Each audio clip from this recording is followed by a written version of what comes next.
Param Jyotishe Namaha. Om Nirgunaya Namaha. Om Nrukesharine Namaha. Om Paratatvaya Namaha. Om Param Dhamane Namaha. Om Satchitananda Vigraya Namaha. Om Lakshmi Narasimhahomam Namaha. Om Sarvatmane Namaha. Om Dhiraya Namaha. Om Palada Palakaya Namaha. Hare Krishna, Krishna Krishna, Hare Hare, Hare Rama, Rama Rama, Hare Hare. Hare Krishna, Krishna Krishna, Hare Hare, Hare Rama, Rama Rama, Hare Hare. Hare Krishna, Krishna Krishna, Hare Hare, Hare Rama, Rama Rama, Hare Hare.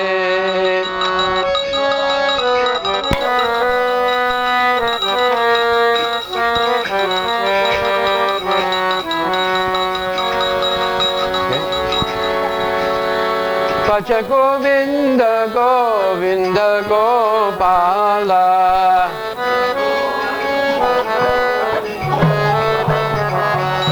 Bhaja Govinda, Govinda Gopala.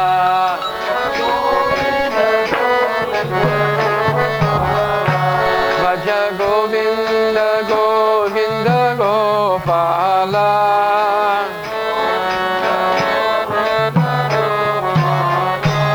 Bhaja Govinda, Govinda Gopala.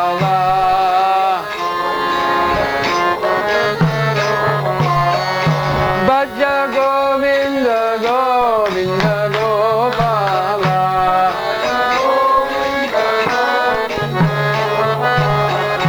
Bhaja Govinda, Govinda Gopala.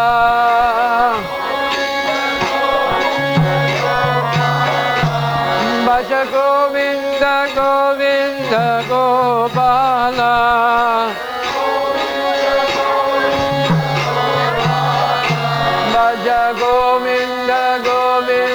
Gopala.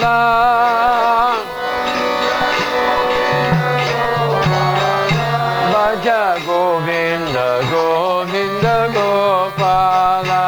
Bhaja Govinda, Govinda Gopala. Om Namo Brahmanya Devaya Go Brahmana Hitaya Cha Jagat Hitaya Krishnaya Govindaya Namo Namaha. Om Namo Brahmanya Devaya Go Brahmana Hitaya Cha Jagat Hitaya Krishnaya Govindaya Namo Namaha. Om Namo Brahmanya Devaya Go Brahmana Hitaya Cha Jagat Hitaya Krishnaya Govindaya Namo Namaha. Om Swaha Swaha Swaha.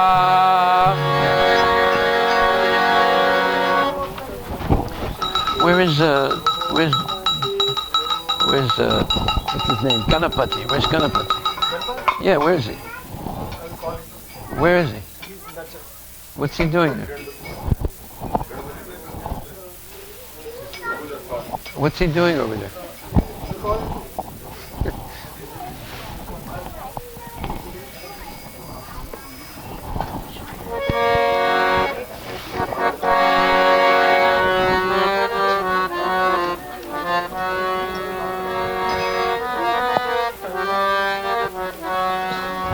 Ram Ram Ram Ram Ram Jai Siya Ram Ram Ram Ram Jai Sita Ram Bolo Ram Ram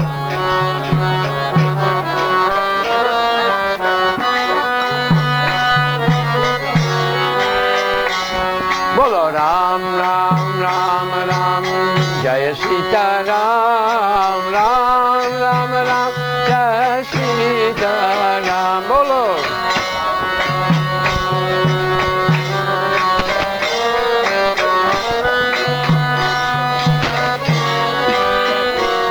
Bolo Ram Ram Ram Ram Jai Siya Ram Ram Ram Ram Jai Sita Ram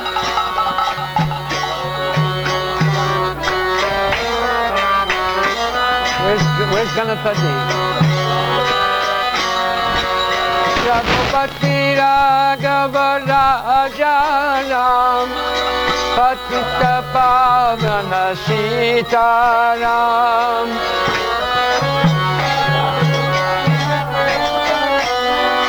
Patita Pavana Sita Ram Raghupati Raghava Raja Ram Patita Pavana Sita Ram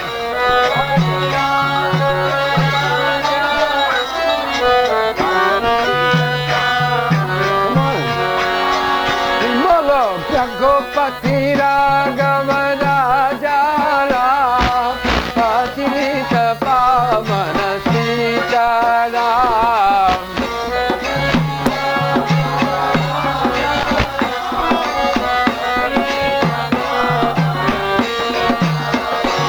Bolo Ram Ram Ram Ram Jai Sita Ram Ram Ram Ram Jai Sita Ram Bolo Ram Ram Ram Ram Jai Sita Ram Ram Ram Ram Jai Sita Hey Bolo Ram Ram Ram Ram Jai Siya Ram Ram Ram Ram Jai Sita Ram Bolo Ram Ram Ram Ram Jai Sita Ram Ram Ram Ram Jai Sita Ram Raghupati Raghava Raja Ram Patita Pavana Sita Ram Raghupati Raghava Raja Ram Patita Pavana Sita Ram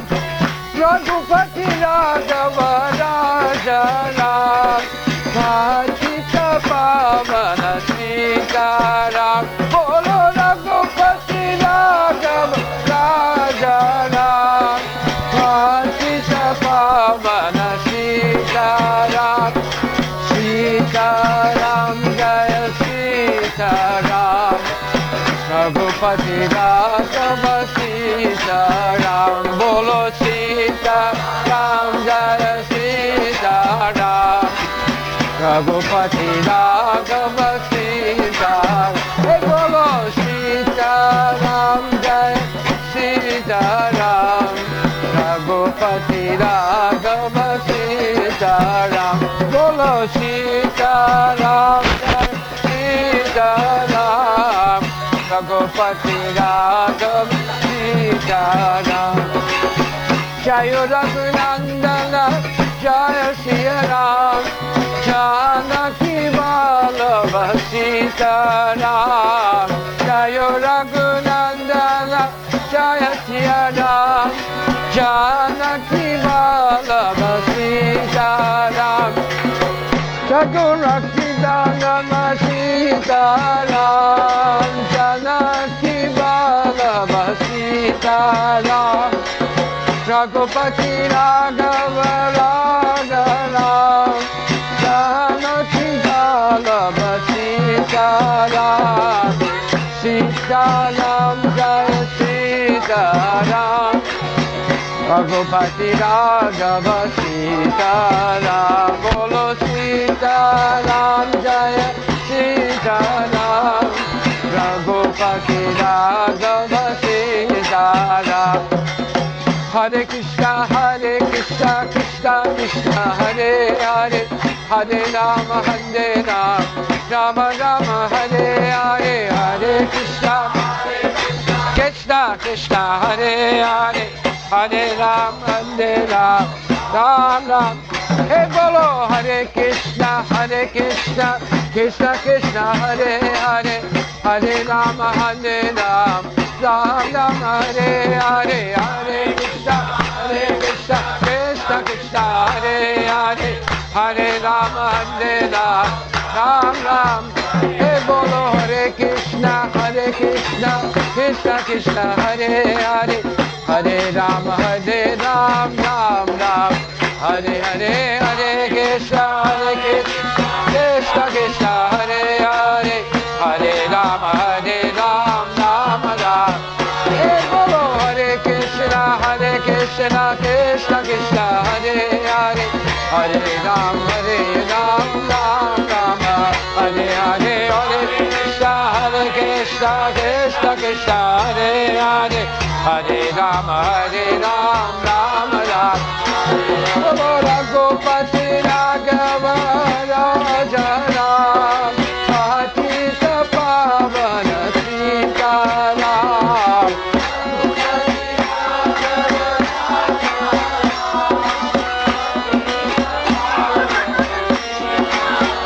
Hey bolo, Raghupati Raghava Raja Ram, Patita Pavana Sitaram. Raghupati Raja Ram, Patita Pavana Sitaram. Bolo Sitaram, Sitaram. Baj pyare chunta Sitaram. Bolo Sitaram, Sitaram. Baj pyare chunta. Hey bolo, Hare Krishna, Krishna Krishna, Hare Hare, Hare Rama, Ram Rama, Hare Hare Krishna, Krishna Krishna, Hare Hare, Hare Rama, Ram Ram. Hey bolo, Hare Krishna, Krishna Krishna, Hare Hare, Hare Rama, Ram Rama, Hare Hare. Krishna Krishna Krishna, Hare Hare, Hare Rama, Ram Ram. Bolo Hare Krishna, Krishna Krishna, Hare Hare, Hare Rama, Ram Ram. Hare Hare, Hare Krishna, Krishna Krishna, Hare Hare, Hare Rama, Ram Ram.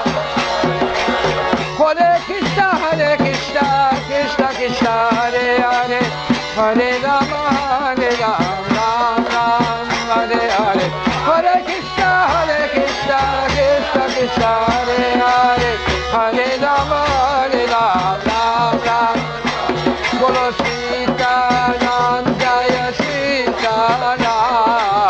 Baj pyare Sitaram. Bolo Sitaram, Jaya Sitaram. Baj pyare Sitaram. Hey bolo Sitaram, Jaya Sitaram. Baj pyare Sitaram. Bolo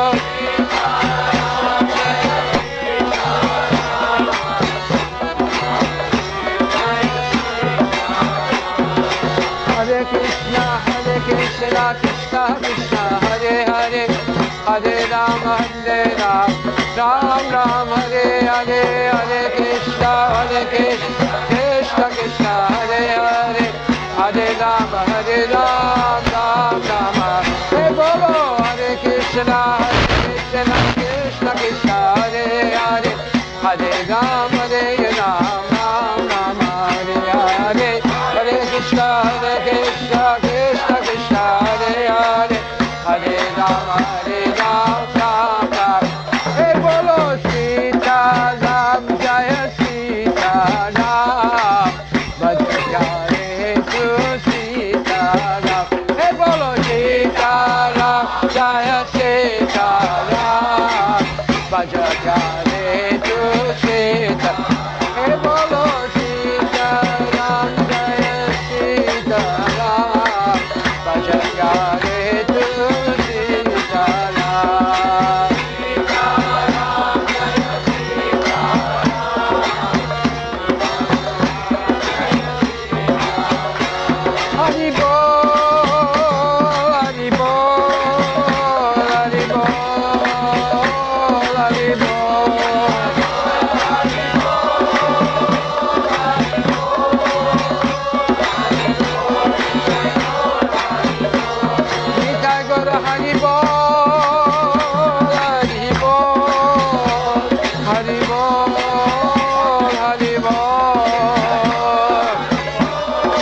Ram Lakshman ki jai, Jai Shri Ramachandra Bhagwan ki jai, Bajrangadi Hanuman ki Nitai Gaur Premanande.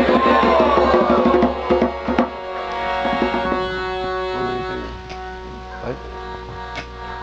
The lecture? Should we have a pravachan now or more? Om Namo Bhagavate Vasudevaya. Om Namo Bhagavate Vasudevaya. Om Namo Bhagavate Vasudevaya. Hare Krishna, Hare Krishna, Krishna Krishna, Hare Hare, Hare Rama, Rama Rama, Hare Hare. Bolo. Hare Krishna, Krishna Krishna, Hare Hare, Hare Rama, Rama Rama, Hare Hare. Hare Krishna, Krishna Krishna, Hare Hare, Hare Rama, Rama Rama, Hare Hare. Hare Krishna, Krishna Krishna, Hare Hare, Hare Rama, Rama Rama, Hare Hare. Bolo. Hare Krishna, Krishna Krishna, Hare Hare, Hare Rama, Rama Rama, Hare Hare. Hare Krishna, Krishna Krishna, Hare Hare, Hare Rama, Rama Rama, Hare Hare. Srimad Bhagavad Gita Granth Raj ki jai. Gaura Premanande.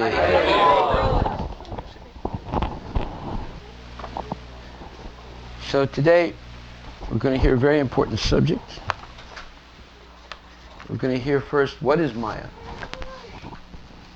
Then we're going to learn how to transform Maya into Yoga Maya. It's a good subject. Maya is that illusory energy that takes us away from Krishna. And Yoga Maya is that illusory energy that brings us closer to Krishna. So which one do you want? Correct. Haribol. How old are you? 9 years old. I hope when you're 90 you'll say the same thing.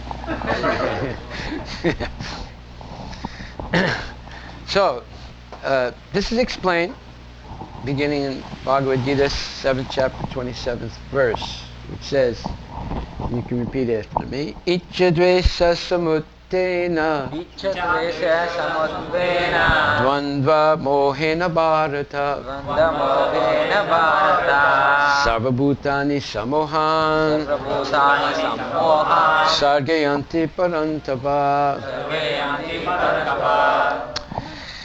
And this verse says, O Skayana Bharata, meaning O Arjuna, O conqueror of the foe, or conqueror of the enemies, all living entities are born into delusion, bewildered by dualities, arisen from desire and hate. Okay, so let's repeat that. O Arjuna, O conqueror of the foes, O conqueror of the foe, or conqueror of the enemies, conqueror of the enemy, all living entities all living entities are born into delusion, are born into delusion, bewildered by dualities, bewildered by dualities, arisen from desire and hate. arisen from desire and hate. What was your name again? Samita. Okay.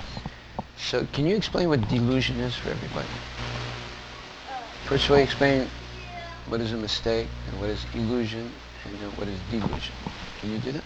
You remember? Mistake is when you have improper senses. Yes. Like hearing. Right? Go ahead. I won't interrupt. Illusion is something which you think that is true, but it's not true. Yes. And what is delusion?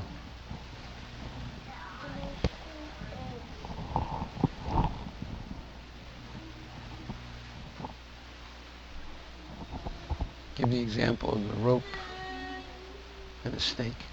Like, so if you see a rope and that you think it's a snake and then you run away, That's delusion. That's delusion, right? She's only 9 years old, but she's learned this. See? Raise your hand if you think you would not have been able to answer that question. Okay. Right.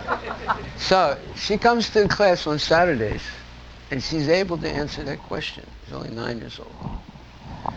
So what do you think the rational conclusion is? What is the rational conclusion after seeing what she said and raising your hand? What is a rational conclusion? That you should sleep more? What is the rational conclusion that you come to? Anybody? Who said that? Say it louder, sir. Yes, if you want to answer questions like that. And these questions are important to know. Otherwise, out of ignorance, we could be acting in a state of delusion every day of our life. See, first, we make a mistake. Just like, for example, if you see smoke, what can you infer? There's some fire somewhere, right? But yesterday I saw smoke and there was no fire.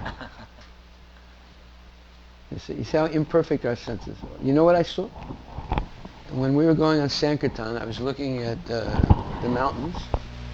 You know, we're going towards Seattle. On the left-hand side, you have the mountains. There's Mount Si and other mountains, right?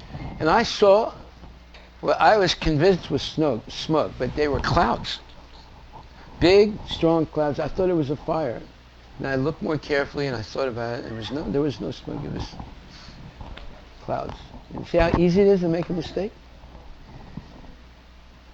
So most people make the mistake of thinking, I am this body.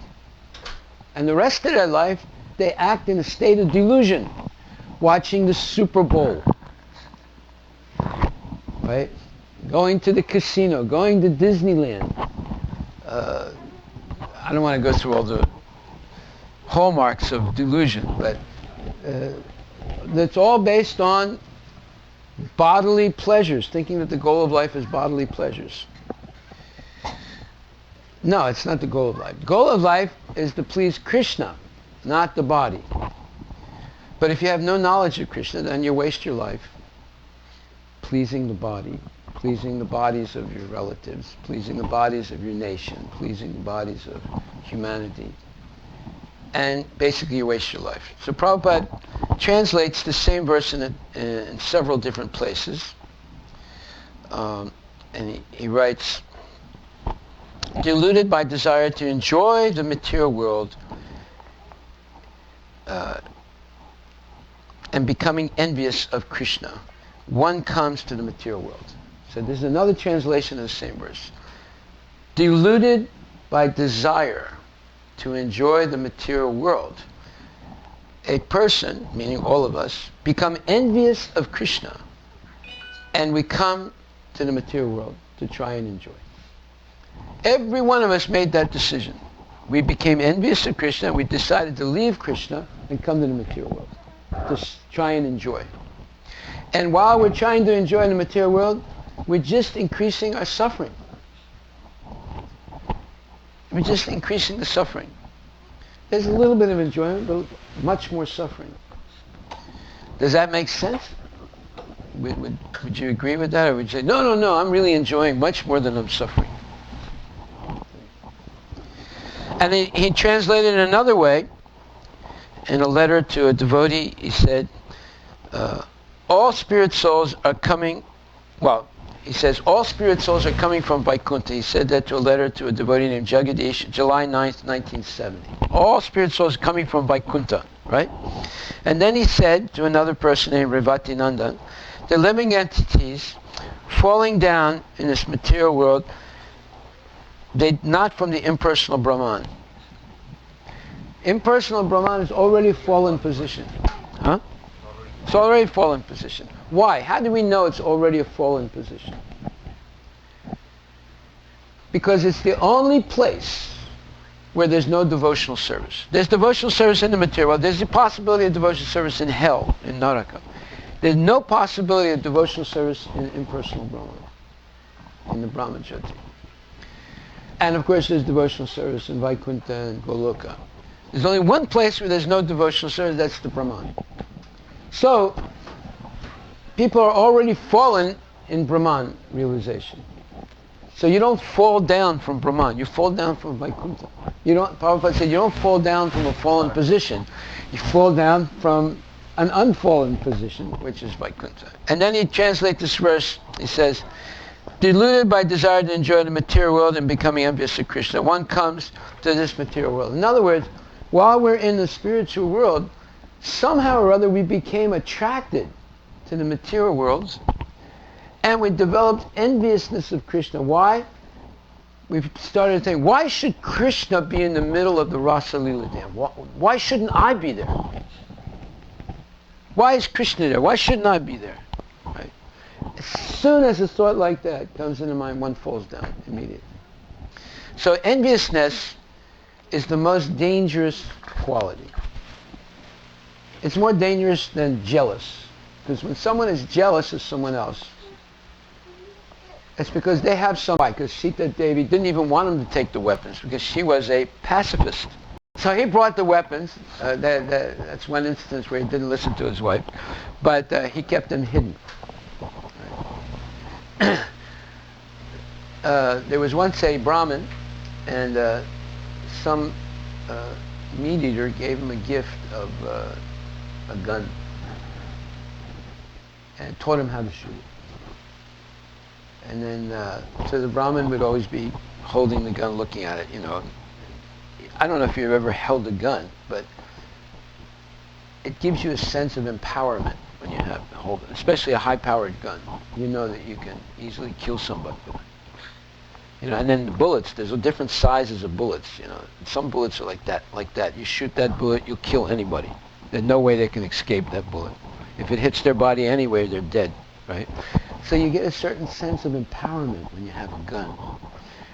And so the Brahmin would, every once in a while, he'd take the gun out and look at it, and, you know, and he'd feel it, and he would feel that empowerment. So one day, he asked the man that gave it to him, he said, you want to teach me how to shoot this thing? He said, sure. So he was waiting for that. So then he taught him how to shoot the real thing. If you're doing something virtual, eventually you'll do the real thing. And those kids that killed 13 people in Columbine, they were continually playing those video games where you kill.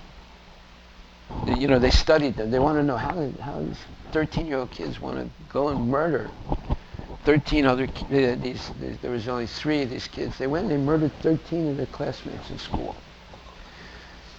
So they were trying to figure out what went wrong in their psychology. They were continually playing these video games where you kill.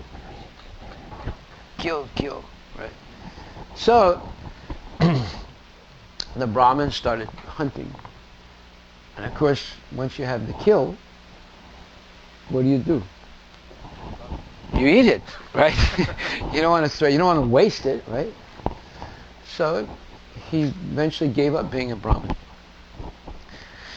Okay, so this verse says, all living entities are born into delusion, bewildered by dualities, arisen from desire and hate. That means anyone in this world went through this process of becoming envious of Krishna and then being born in the material world. So if you're envious of Krishna, you become envious of yourself.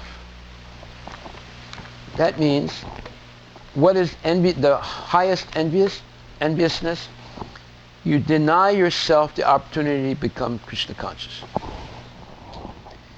It doesn't matter you're initiated or not initiated. It doesn't matter. You deny yourself the opportunity to advance. If you're initiated, you deny yourself the opportunity to advance. And if you're not initiated, you deny yourself to have any contact with spiritual people. So it's envy on different levels. You can be initiated and still be envious of yourself. So, this is explained in the 16th chapter, 18th verse, Bhagavad Gita, where it says, Ahankaram balam darpam kamam krodam chatsam shritaha mam atma paradehesu pradvishanto vyasuyakaha.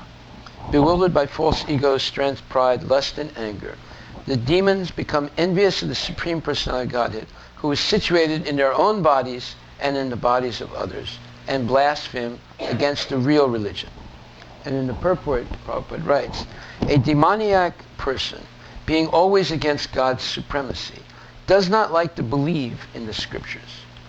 Such a person is envious of both the scriptures and the existence of the Supreme Personality of Godhead. This is caused by his so-called prestige and accumulation of wealth and strength. He or she does not know that the present life is a preparation for the next life.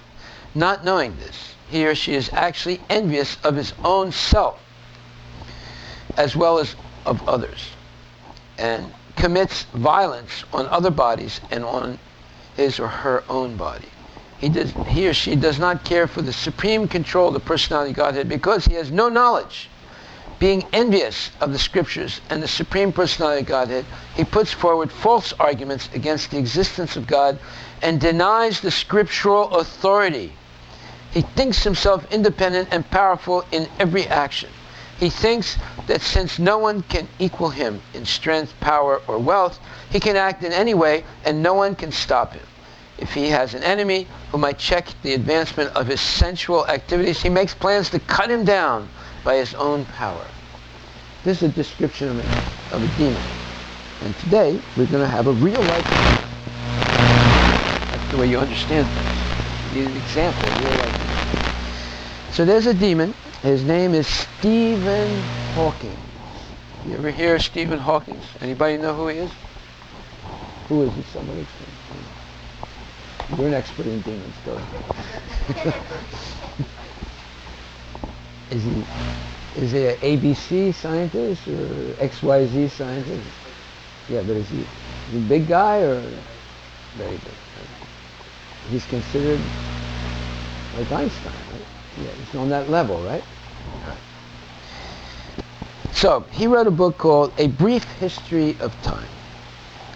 And he writes that the discovery of the unifying set of scientific principles known as the theory of everything will enable scientists in the future to know the mind of God.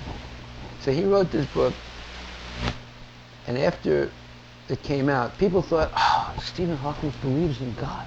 He mentioned the name God.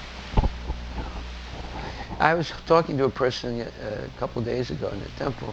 He's a scientist. He's a physicist and mathematician and a very accomplished IT guy. Right? And we were talking, and the subject of Stephen Hawking came up. And he told me how much he admires this guy. And I said, he's a rascal, he's a nonsense. What? So, how can you say that?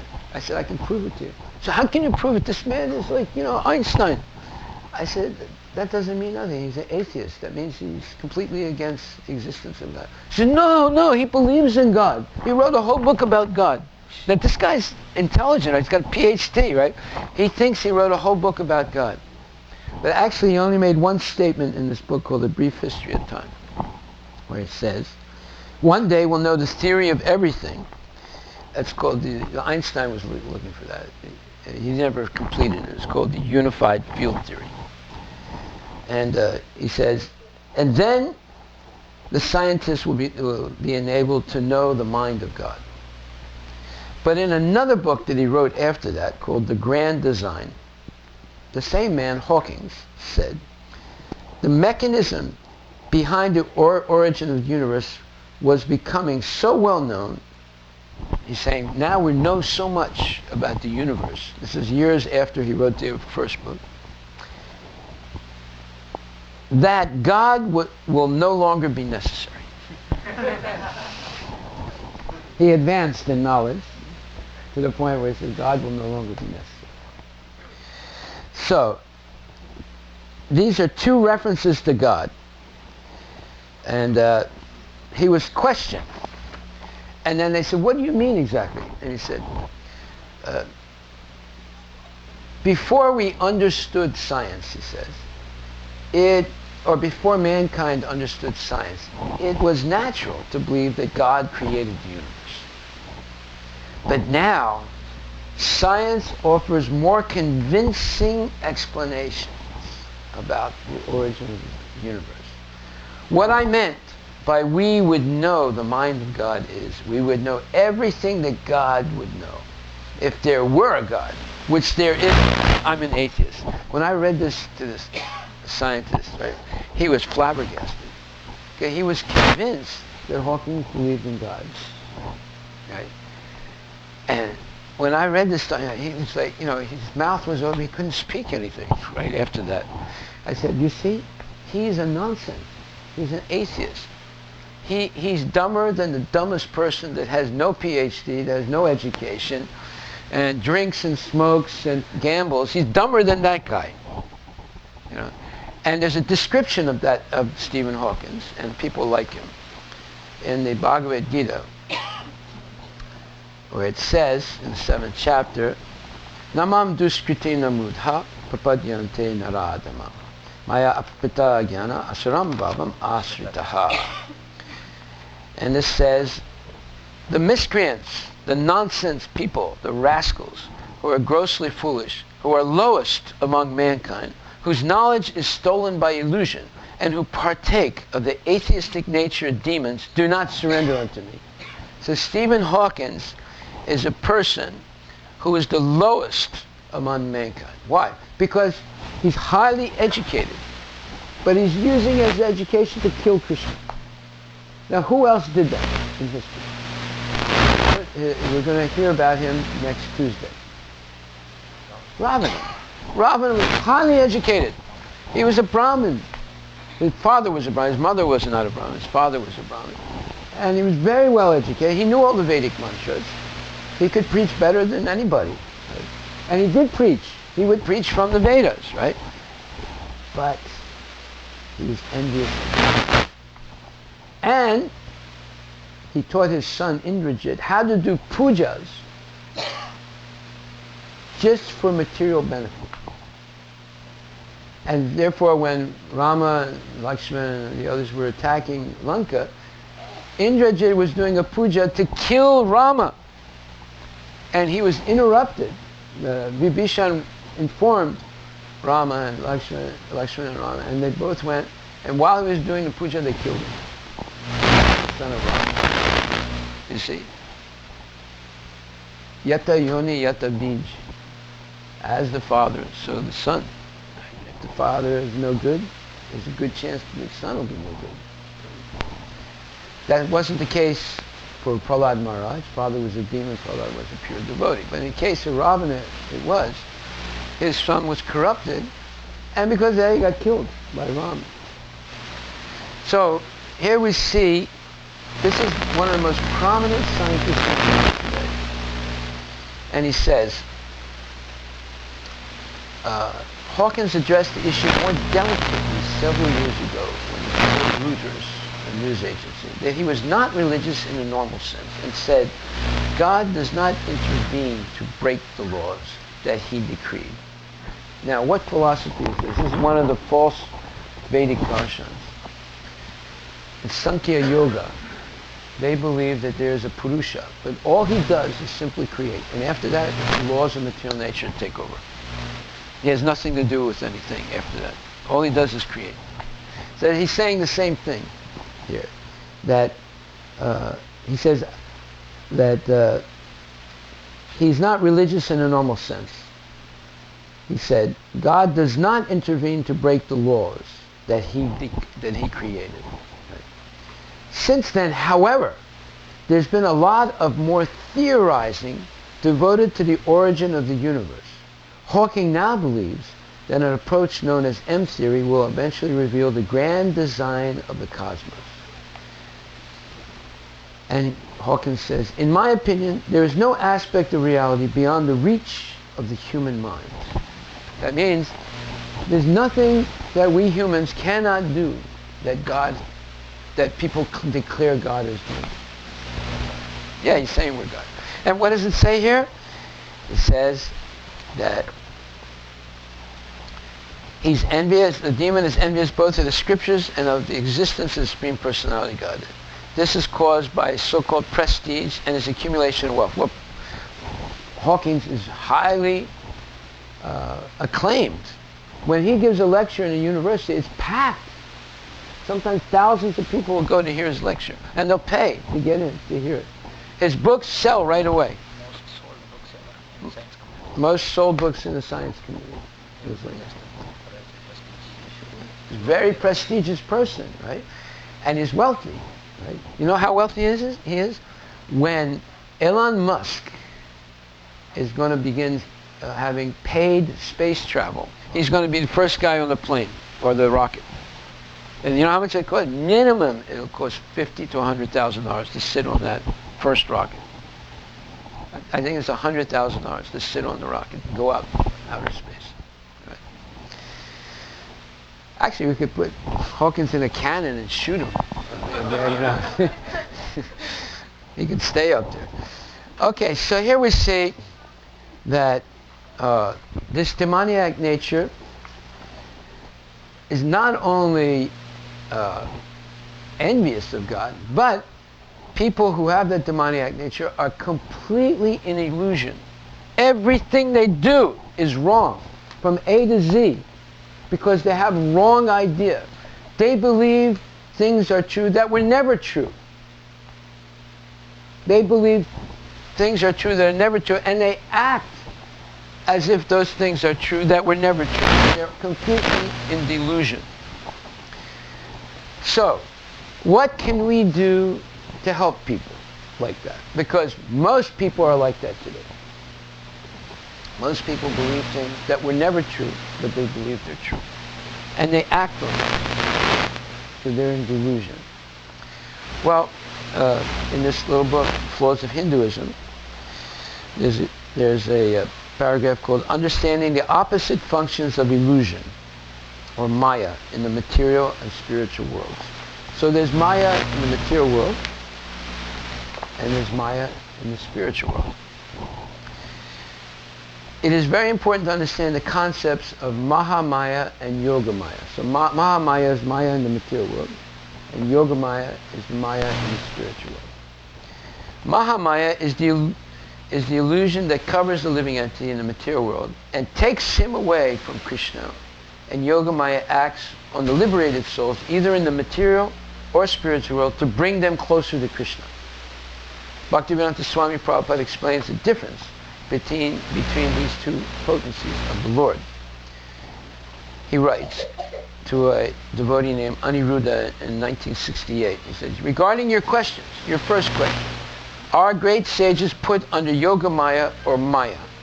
Also, are all the eternally liberated souls under Yogamaya? So you see, back in 1968, devotees were asking really intelligent questions. These were the first devotees.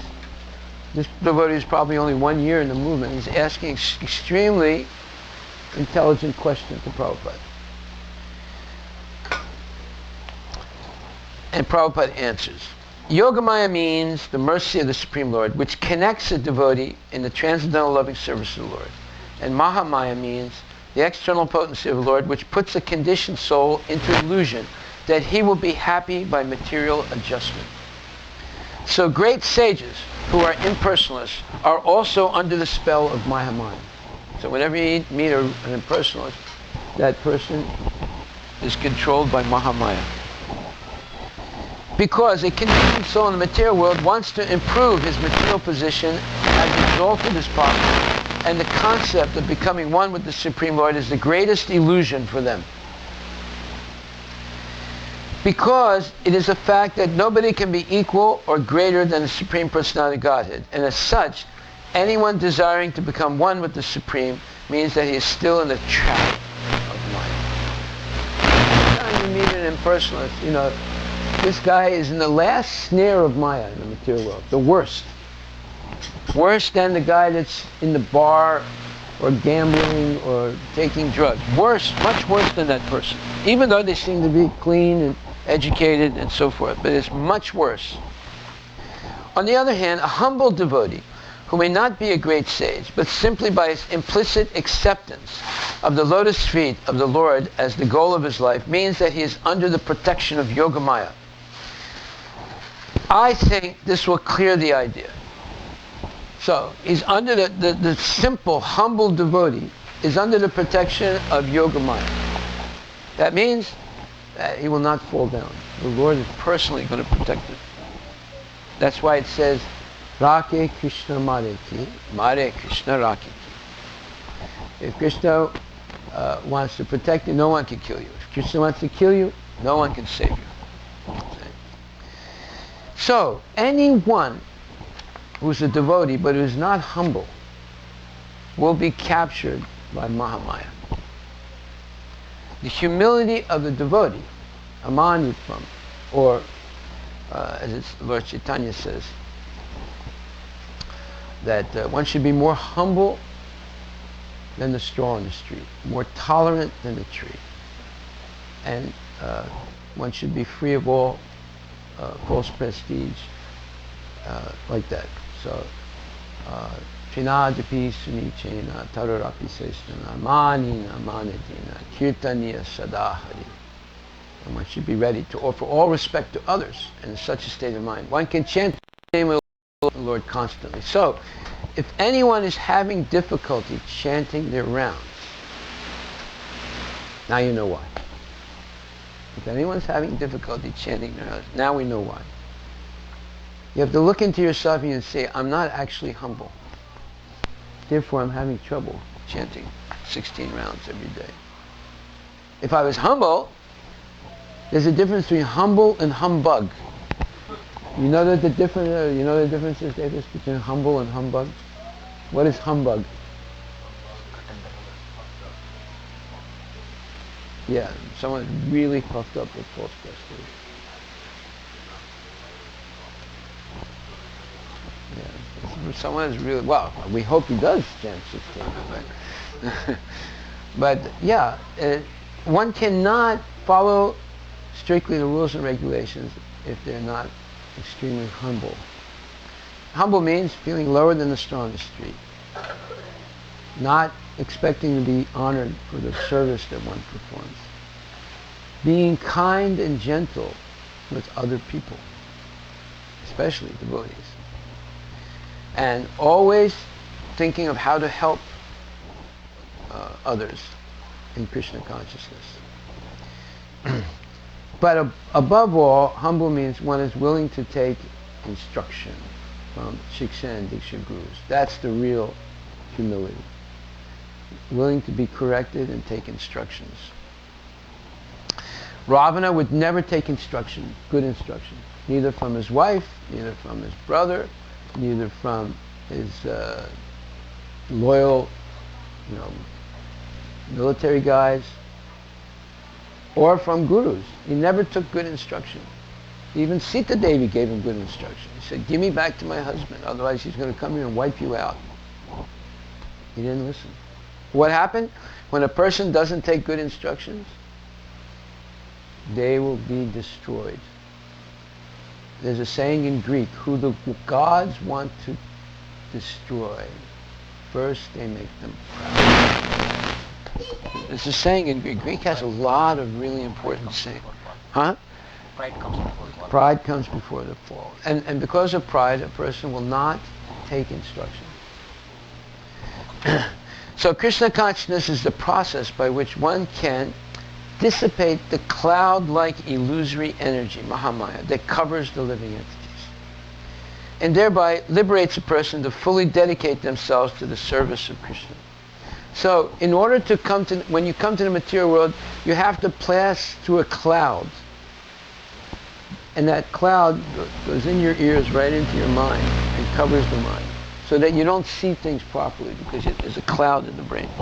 Just like you're flying and you have to go through the clouds before you can rise above them and see the sun, right?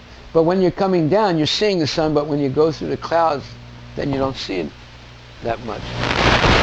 So when you fall down in the material world, there's this cloudy area you have to go through, and the cloud covers your mind. And all the time we're in the material world, our mind is covered. We don't really see things properly. This is the problem with coming into the material world. So, when Jesus came, how many people understood he was the Son of God? Huh? Well, yeah. That's it. And then and one of them doubted him, yeah, Judas. So only 11, 12, 14, less than 20 people recognized him as the Son of God. When Krishna came, how many people recognized him as the Supreme Personality? Very few again.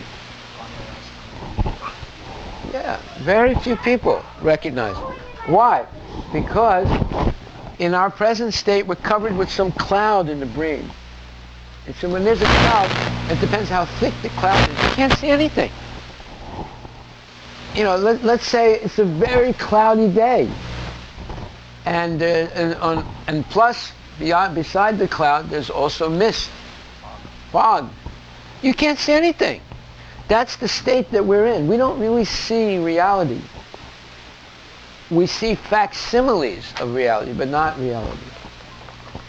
That's why nobody feels any separation from Krishna. They go through their whole life. Everything's all right. TK, no problem. I'm all right. You're all right. Everybody's all right. I'm okay. You're okay. See? And because they have feel no separation from Krishna, therefore everyone feels all right.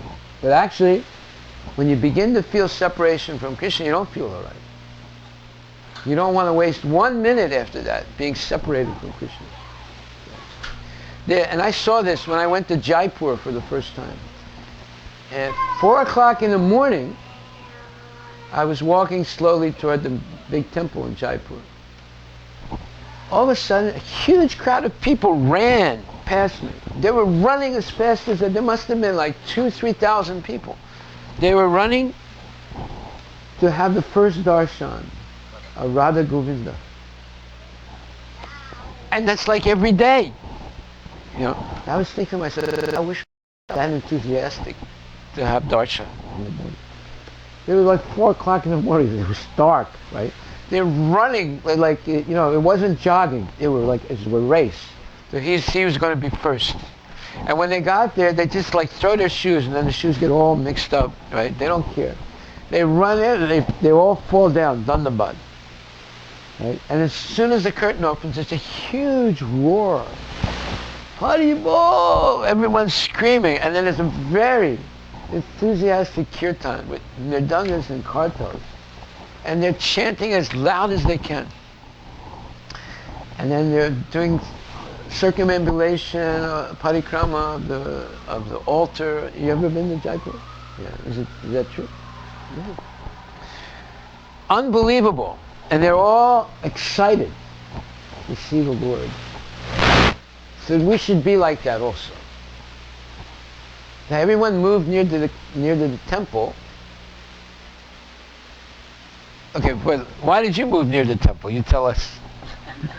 Where were you living? You were living in Bellevue or Renton, or where were you? First I was at Bellevue. Yeah. Then I thought I would come near temple. Why? Why did you want to move near the temple? To have more association with the devotees. Okay. That was why I'm thinking and come to the temple. Right. How much you come to the temple?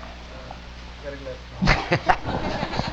So you could have stayed in Bellevue and come the same amount of time, right? No.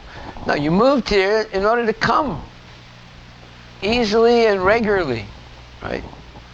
So if you move into the neighborhood, it should be to come to the temple every day and see the deities, have darshan, have prasadam, hear the class, do kirtan, do some seva. You see, There was one man once, he heard a lecture and some man said, money attracts money. So he said, this is interesting. So he decided to put it to a test.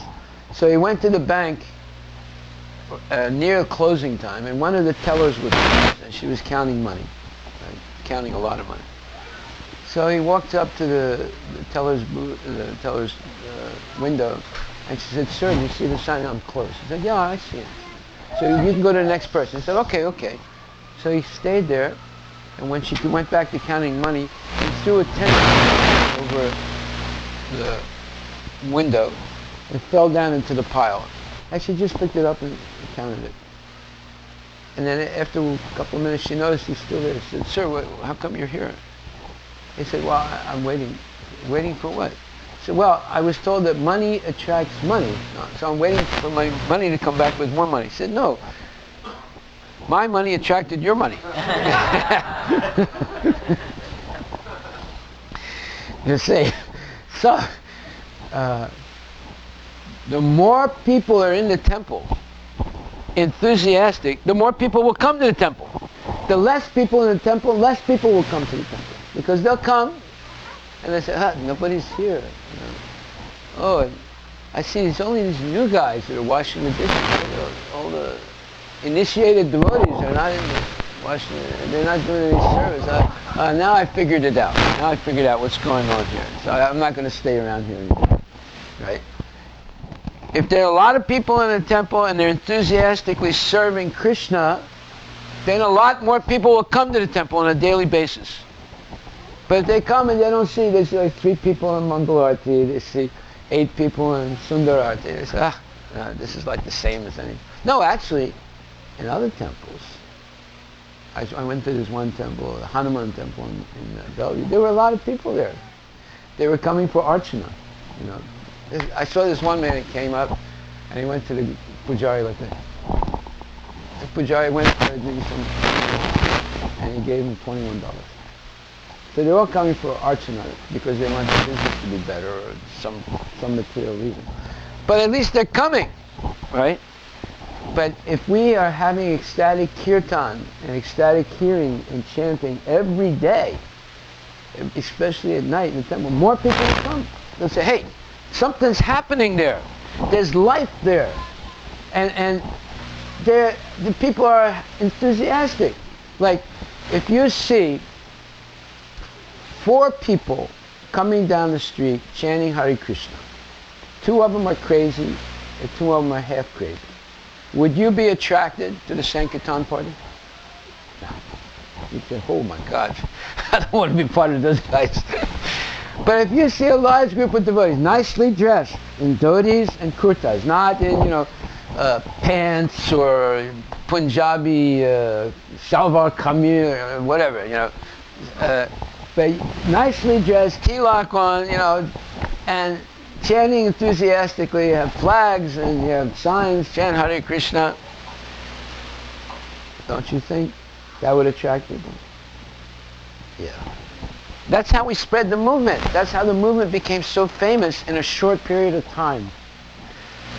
Because we dressed nicely, we went out, we were enthusiastic, and we were there every day.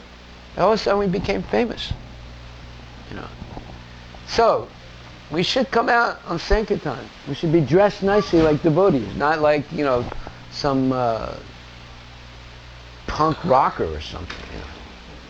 Be dressed nicely, shaved, clean, and enthusiastic, tilak, and play the instruments nicely. Learn to sing nicely. Learn to dance nicely. A lot of people can't dance because they don't have the beat in their body. You have to practice, and you have to feel the mridanga and the kartal reverberating in your body, and then you can dance properly. Sometimes people are like, they just can't figure out how to dance in time. Right? It requires practice. Everything requires practice. And if you practice Sankirtan, then you'll go back to Godhead. And if you don't practice it, what'll happen? You remain here. Now, I have to admit, Prabhu came He was jumping up and down like a 16-year-old kid Saturday. He was. Were you happy? Yeah. He was like really enthusiastic.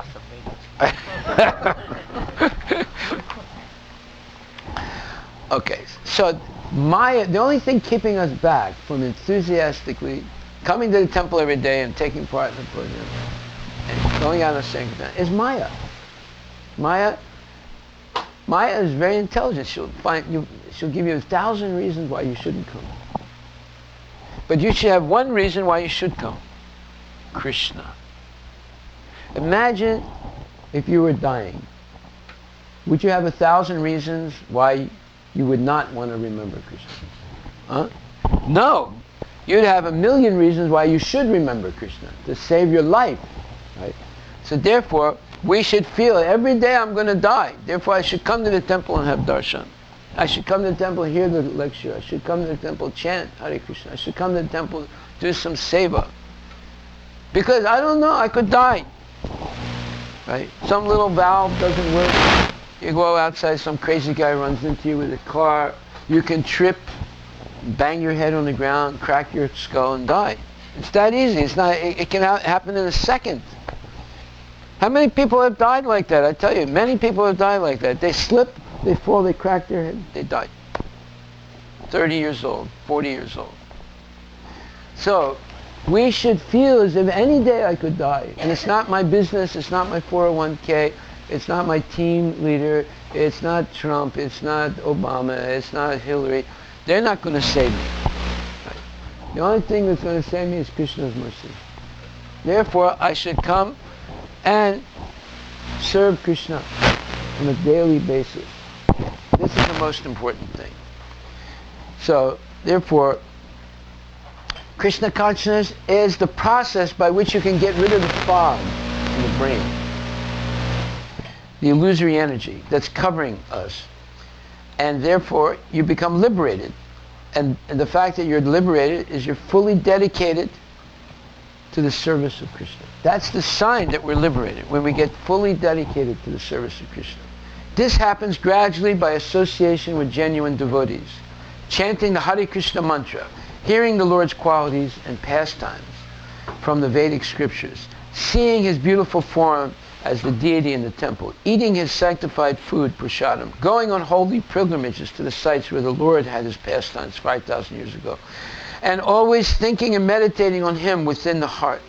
The Lord's illusory energy, Maya, is supremely powerful, but one who associates with Krishna in the above-mentioned ways can reverse the function of Maya to convert her from Mahamaya to Yoga Maya. This is the way you can change Mahamaya to Yoga Maya in your life. That's the process that Prabhupada gave us. The following quote by Bhaktivedanta Swami explains the origin of how the living entity became subject to Mahamaya and how he or she can transform Mahamaya back to Yogamaya. Prabhupada writes, after the creation of the demigods, all entities are covered by the darkness of ignorance. Each and every living being in the material world is conditioned by his mentality of lording it over the resources of material nature. Although a living entity is the master of the material world, he is conditioned by ignorance, by the false impression of being the proprietor of material things. The energy of the Lord, called avidya, is the bewildering factor of the conditioned souls. The material nature is called avidya, or ignorance. But to the devotees of the Lord engaged in pure devotional service, this energy becomes vidya, or pure knowledge. This is confirmed in Bhagavad Gita. The energy of the Lord transforms from Mahamaya to Yogamaya and appears to pure devotees in a real form, or features. The material nature therefore appears to function in three phases: as the creative principle of the material world, as ignorance, and as knowledge. As disclosed in a previous verse, in the fourth creation, the power of knowledge is also created. The conditioned souls are not originally fools, but by the influence of the avidya function of material nature, they are made fools, and thus they are unable to utilize knowledge in the proper channel. So this is the biggest fool, Stephen Hawking. After all his studies, he came to the conclusion, there's no God. We don't need God. And after all our study of Bhagavad Gita, we come to the conclusion, Krishna is the Supreme Personality of Godhead, is the most important thing in my life. You see? See the difference?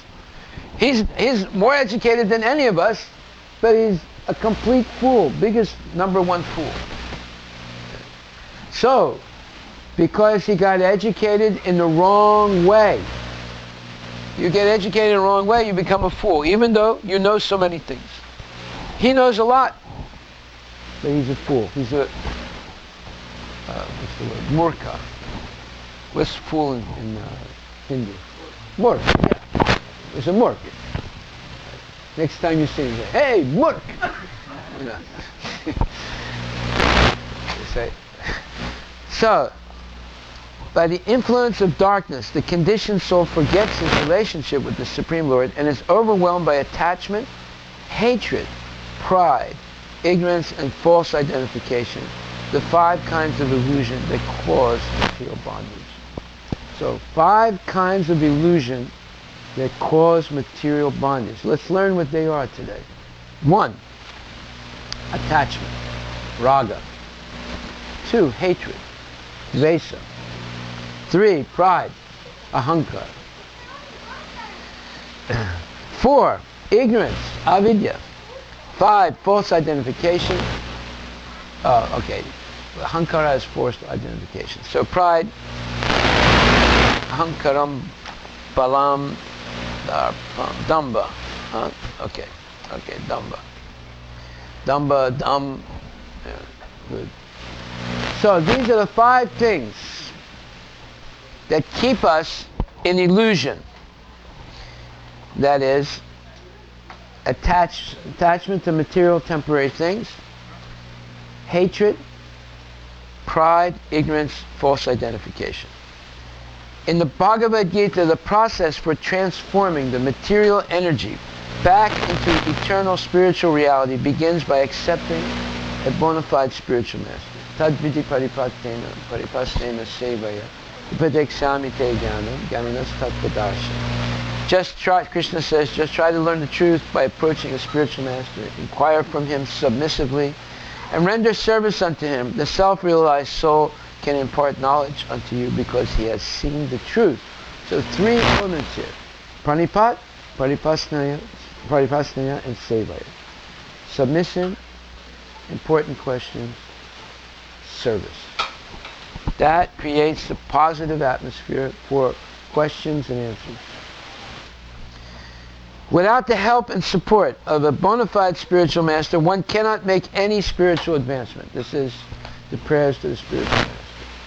Right? Yasya prasada, bhagavad prasada, yasya prasada, makatira kitopi. Yeah. Pleasing the spiritual master by a genuine and humble attitude to submissively serve Lord Krishna by strictly following the Guru's instructions is the favorable way to receive spiritual knowledge.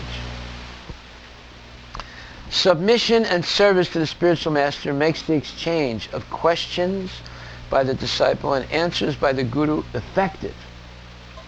When the disciple passes the test of the spiritual master, who witnesses the disciple's sincerity and steadiness to continue serving, he blesses the disciple with spiritual knowledge.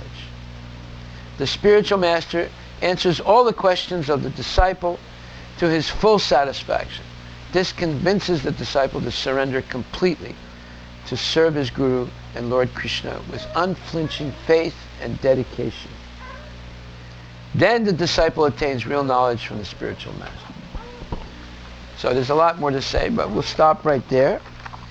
This is the way to convert Maya back to Yoga Maya. Right. So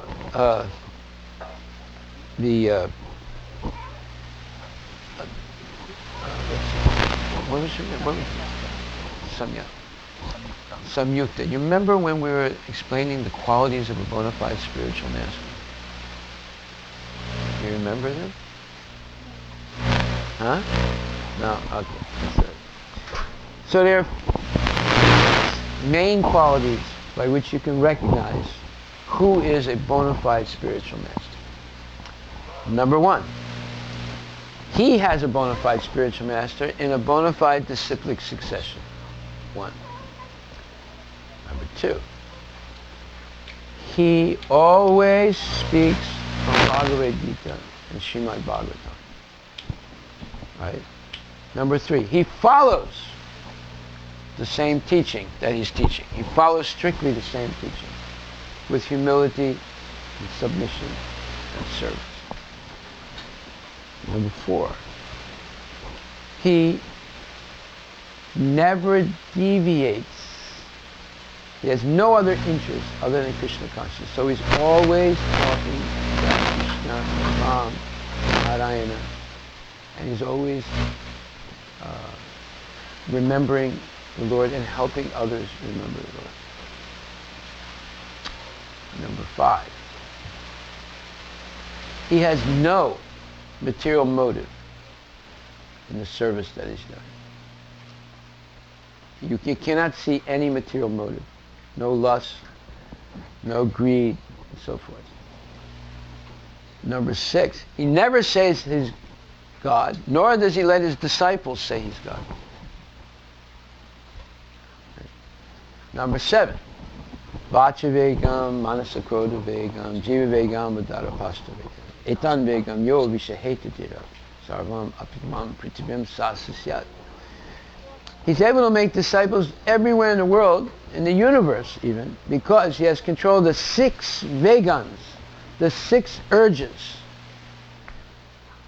Urge number 1, speech. He controls his speech by only speaking about Krishna. Never speaks mundane trash. 2, Manasa Krodha Vegam. He controls his mind and he controls his anger. 3, he controls the tongue.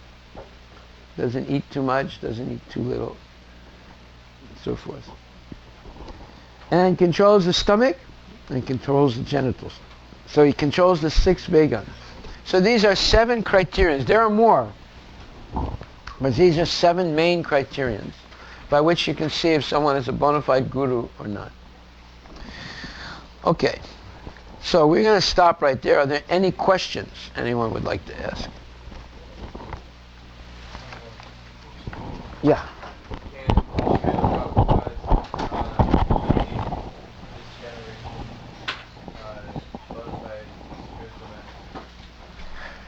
Yes, there are 2 types of guru. There's the initiating guru and the instructing guru.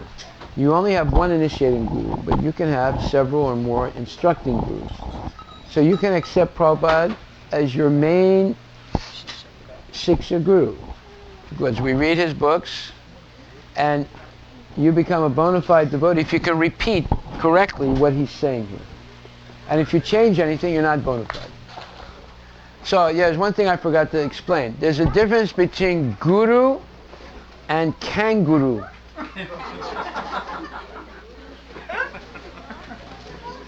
You definitely do not want to accept a kangaroo, right?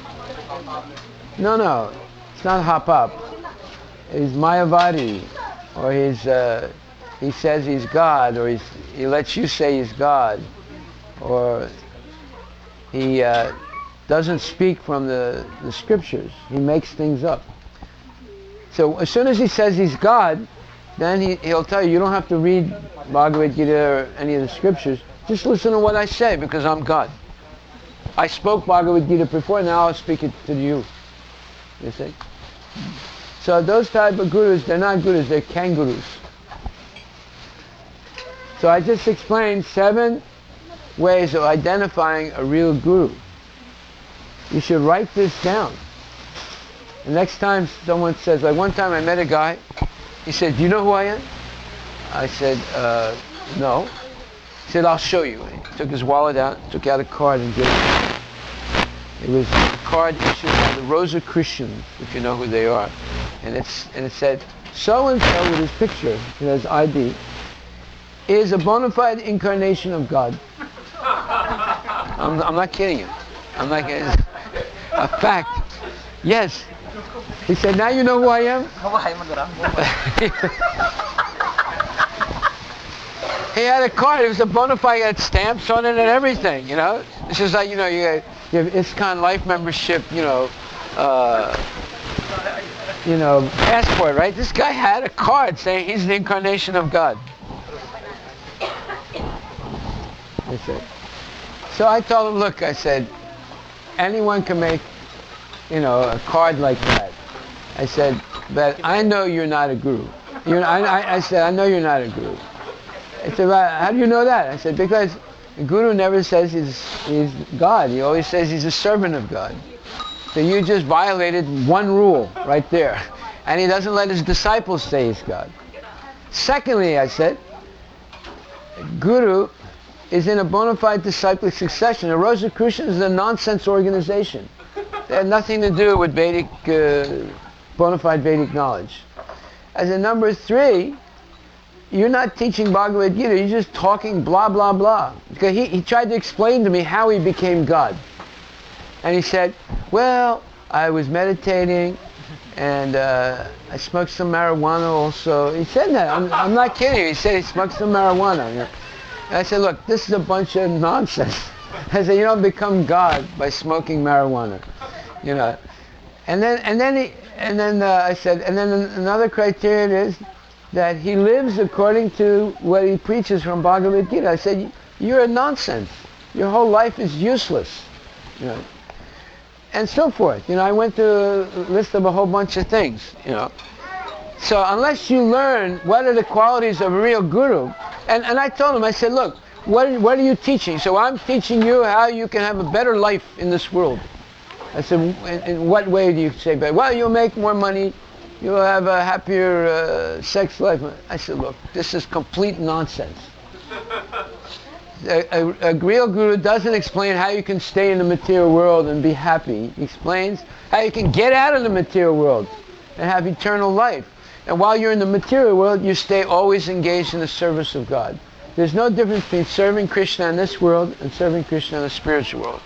The service is the essential relationship to Krishna, if it's done properly. So you see, it's very important to know how to recognize a bona fide guru. Otherwise, you'll accept a kangaroo, and you won't realize it till later on, and then you realize I made a big mistake. It's just like marrying the wrong person. Right? And suddenly you're like, my God, I made a big mistake. Does that answer your question? Yeah. Okay. Haribol. All glories to Srila Prabhupada.